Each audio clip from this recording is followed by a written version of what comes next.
Welcome to the Art of Hitting channel. Today we're going to revisit the horse stance. I released a video that was a challenge, and I told you that it would help improve your leg strength, enhance your core stability, increase endurance. It'll provide better flexibility and range of motion for you as a player and a senior. It provides a stronger base and stability, improves your focus and discipline mentally, if you will. Overall, it's a great exercise, mainly used in the martial arts.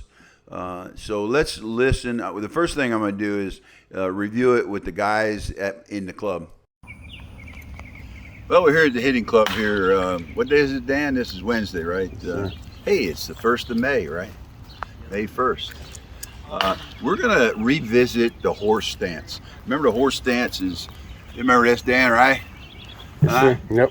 And you know, I really believe in this, and to be honest with you, I do it as much as I can. I'll do it in the shower. I did go through a period where I stopped it, and Dan, you told me you went through a period. You just did it for a while. It hurt your knee, so you stopped it. Yeah. So that's a good thing too. If something hurts on you, if you think like you got structural damage in your knee or what. Yep. Yeah. If you don't have structural damage, you got to fight through that pain, you know, I believe, because once you get through it, then you start building it. And this helped, you know, I got bad knees. I got bone on bone here, torn meniscus here, but I believe to build up all these muscles around it, then it makes the whole knee stronger. And it's worked for me. I used to go around with 2 braces on my knee. I don't anymore. But the story here is I'm going to interview these guys, see how much they really did, or how long they did it, because that's human nature, and we'll see if anybody had any success with it. I do have a 94-year-old that he does it for, I think what did he say, 4 or 5 minutes? That's a long time to be doing it. He's 94 years old, the greatest guy, Hugh Brotherton, still playing ball. So let me talk to the guys and enjoy the video. So Dan, what do you had to add what you just interviewed me on? I didn't hear of it before you brought it up. I did some research on it, and it's definitely a very good thing. I see the merit in doing it. I've got a hip issue and some knee issues, and for me, if it hurts, I just don't do it. I kind of work around it. So, but I think it's a really good idea. Yeah. Okay. Well, yeah, that's always a good strategy. The audience out there, if it hurts, you gotta know yourself. Got to know your body. You certainly know your body. You got to go with what you think is best. So, John, you've been in the news lately, man. Or at least on the Art of Hitting channel. So, hey, remember when we did the horse stance? Yeah. How much do you do the horse stance, and has it helped you? Give me a rundown of what happened. I just did it for a few weeks just to try it. I don't do it anymore. I do enough just general leg work. Well, you probably one of the most fittest guys. You and Dan probably the 2 fittest guys in the deal. But and you would do all kinds of other exercises. What do you think of it as a solid exercise for guys that don't? I think it's a good exercise, good solid isometric time or kind of exercise, and I think it's worthwhile doing. Okay. What was your experience like with the horse stance, man? Well, I loved it when I first got into it, and you know, I was doing it before I put the video out. Once I put the video out, put the challenge, I did it. But it, and now I don't have a definite regimen, but I do it I kind of do it every morning. I do it in the shower. I'll stand in the shower like this, you know, and listen to music and stay there about one minute, 1.5. You don't sing there, do you? I sing sometimes, but my favorite song is "One Less Day" from Dying Young. That's coming to reality, man. But listen, here's the thing: I couldn't even bend down and tie my shoes. You know what? A year ago, I couldn't bend down and tie my shoes. Old man shit, you know. And I started doing this stuff, and I started doing this stuff. But once I started doing a horse stance, now this may not be impressive to anybody. A lot of guys do that, but I couldn't do this for sure.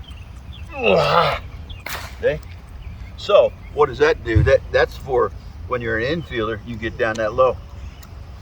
Now all I got to do is how to get down that low fast enough to get the ground ball. So Phil, remember when I had that horse stance challenge? I remember. Yep. Yeah, that wasn't new to you. You've been doing it for how many years prior in martial arts? 30, 35, 36 years martial arts. That was one of the positions we stayed in for 4 or 5 minutes. So you do it all the time, punches and blocks, constantly, yes. and if I remember correctly, you said that you did it. You just broke out into it anytime you wanted something. But tell the audience what you do with it and how you think it helped you. Now, people not familiar with Phil, he's one of the best outfielders in 75 and over ball, bar none. So tell us about that, Phil. Well, it definitely helps the leg muscles and stuff, your quads and glutes and stuff, you know, to tighten up. And a lot of people, it depends on your body weight. You normally want to be just maybe about shoulder width there, and we always taught though to point the feet in. Gives you more balance. I mean, you know, from a side attack. Anyway. So it's about attack, huh? Well, it was a part of your training, yeah. Well, I'm Once putting you it. get horse riding stance. We used to do our punches. We used to do our blocks. You know. Well, in theory, right, it's going to help you with your hip movement and stuff like that. Your hip are strong. Your core. It helps develop your core, and your legs are what you hit with, right? Exactly, and especially running and speed and stuff like that. Let's say I've always been blessed, thank the Lord, but a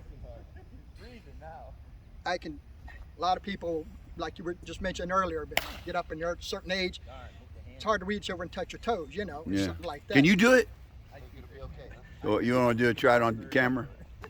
You know, That was pretty quick. It was so fast I couldn't see it. Well, you do it quick. You know, you take do your it quick? time and strain. You know, I mean, Oh, everything we did. Anyway, that's pretty impressive. I've been and as far as like leg kicks, getting the foot up to the head, and stuff, I still do a lot of training with that. As far as it comes into softball and stuff, my biggest thing is in the outfield, I can get to the ball just as quick as I did 2 or 3 years ago. In my mind, Pretty much. You're one of the best in the country now, but. And then running bases and stuff like it really helps, you know, and stuff like that because, you know, your legs are everything. You can be strong upper body, but if you can't move. That's the way to maintain it. I have to admit that the horse stance ain't making me any faster. There's a bunch of stances you can Well, do. it doesn't. It doesn't make you stance, faster. All it's going to do is maintain your. The walking stance and everything. There's a whole bunch you can do to just stay in shape. And I usually do them in the morning after I brush my teeth, have my coffee and stuff. While I'm out in the kitchen making breakfast or whatever. You're doing exercises. I'm stretching or whatever, leaning into the counter, stretching the back, you know, the legs and stuff. So, remember in the old days when you were married, you were doing that shit in the kitchen for different reasons. Exactly. We did the pretzels, yeah. Okay. Jerry Duguay. Hey, we talked about the horse stance. You never got into that deal, but you told me you naturally did the horse stance, right? I did. When I got my knee surgery, I started to do it to help me squat and just to work on getting my quad muscles back into shape because they get taken down a lot when you have the knee surgery. So, and I need the quad muscles so I can sprint or run. So you had the horse stance and it helped you. So I was doing doing that. Yeah, you still do it? I do it periodically, you know, to stretch or warm up, you know, like we're playing ball and stuff. Even today, bad practice, loosens up my back, loosens up the legs. It does, I don't know, almost from my neck to my, you know, pass down to my knees. So it seems to help or stretch, you know, loosen me up. Those you don't know, Jerry Duguay, he's a hammer from Melbourne. And a good hammer, and you know he's a home run hitter. Those you don't understand softball lingo, but huh? I appreciate the compliments, but dude, you've been a home run hitter since you were a kid. We've been playing against you for what, 30, 40 years? At least, yeah. Yeah. You still don't like me. I don't understand that. Your horse stance. I did a horse dance. I just started a couple of months ago because of you, Ed. It's all your fault. And so how long did you do it for? I've been doing it for about 2 months. 2 months. The longest I could stay in that position, got down low. And what I do is I get down, I mean, 90 degrees in here. 90 degrees, I stay like that. Like that? And you did it for 4.5 minutes? 4 minutes and 27 Tell them how old you are, man. 92 and having fun. You know, hey, stay back there. Well, you know. But listen, that's what the people got to learn. A guy like. Now let's revisit some videos I pulled from the YouTube, so it can give you a better description again how it's done from the professionals, if you will. Deeper into the position. This is the horse stance from Kung Fu or Wushu. It's an excellent way to strengthen your lower body. I practiced for over 10 years. I've got a little bit of experience with this movement. Now, I see a lot of people on social media teaching this movement, which is great. The intention's really good, but the technique is not there, and it's really important to understand how to do this properly. You want to stand double shoulder width apart. So a really good way to do that is to measure out your stance like what I did just there. The knees should be pushed out so they're over the feet with your feet facing forward. From side on, you should see that the knees don't really go too far past the toes. The hips are tucked under the body, shoulders above the hips with your back nice and straight. At first, you're going to struggle to be able to even sit this high for any good time. Try to hold for 5 minutes, and as you get better, you'll sink deeper into the position. Unlock your hidden This power is with the horse stance. Holding this exercise improves hip mobility like nothing else. Begin using a 5-step horse stance. Squat down to 90 degrees so the hip crease is below the knees. Keep your back straight with a proud chest posture. Tilt your pelvis and drive the knees out. When new, you're going to be shaking like a jackhammer. Don't be discouraged as a beginner. Giving our best is what matters. Expect your mental limits to be challenged. By pushing beyond these self-imposed barriers, the mind can be trained to overcome your inner weakling. Progress by using longer holds, squatting wider and going heavier without sacrificing technique. With flexibility, an inverse relationship exists between time and intensity. You can stretch hard less often or stretch gentle more often. By working the horse stance just once per week, yes, once per week, I was able to unlock the side splits in under 2 years. Thing for sure, guys, this is a tough, an easy exercise, but a tough one, and one that anybody can do because it takes no equipment. You don't have to be in a gym. You could do it, like I do it in the shower sometimes. I don't do it as much as I should, but it will improve your leg strength. It will, improve your core stability. It will increase your endurance. And it will allow you to have more flexibility and range of motion. It certainly has done that for me, as I try to demonstrate in this video. You're going to have a stronger base and stability. I definitely need it because I'm losing a lot of equilibrium because of the medicine I'm on. But it also helps you improve focus and discipline. If you need any of that, you probably ought to look into it. It's all up to you. So up to you to subscribe. I hope you do. We're hitting the 2,000. Help me get to 2,000 by the end of the year.